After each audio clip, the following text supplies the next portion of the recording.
日光森林是一座在阳光照耀下闪闪发亮的森林。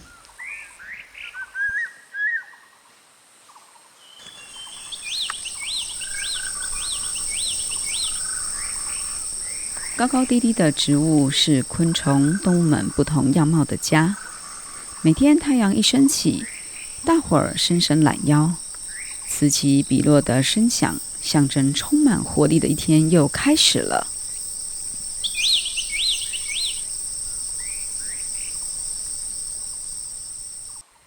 猕猴妈妈雅丽是森林里少数没有跟着日光一起跳跃的动物。自从她在一场森林大火中失去了孩子之后，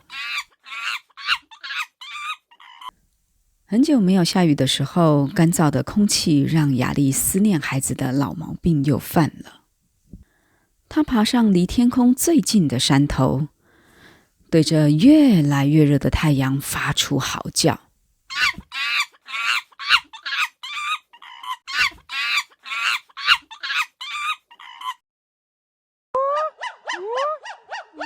如果有人在森林里烧烤食物，他会气愤地摘下果子，驱赶人离开。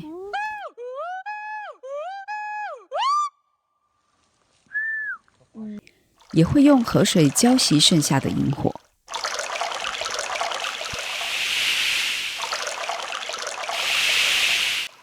动物们一方面感谢雅丽的作为，让森林可以避免再度发生火灾，却也十分担心她走不出丧子之痛。一天，风吹来阵阵浓烟，在森林中弥漫。雅丽警觉性地爬上树头眺望，只见远方在烧稻草的火势失控了。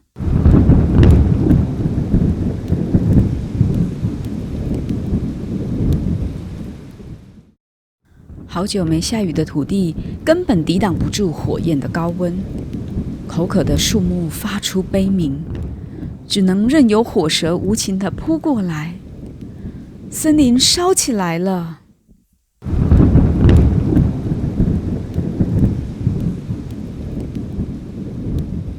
雅丽以最快的速度通知了山猪森林护卫队。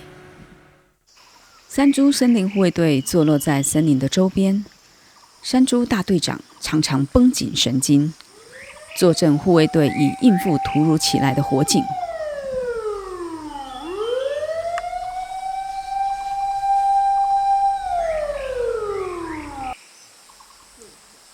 森林护卫队由森林护管员组成，个个训练有素，有会开辟防火线的山猪、山羌和啄木鸟，在天空观测火势的大冠鹫，负责取水的树蛙跟石蟹獴。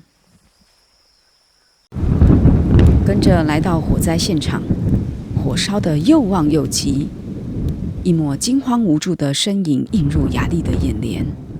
他奋不顾身地跟着森林护管员冲进火场，救起虚弱的穿山甲。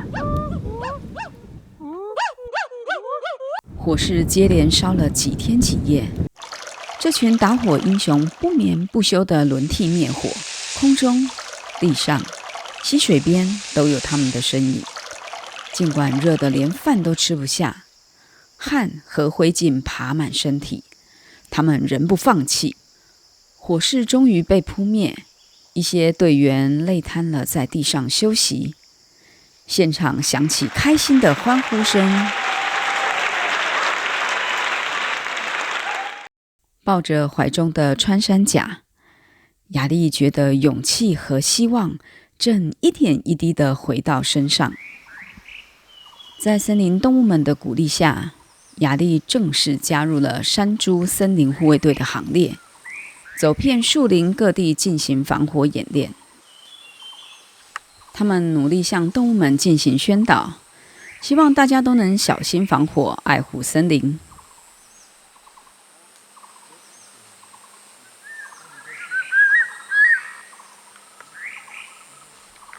没有了可怕的火灾，日光森林闪耀着动人的绿色。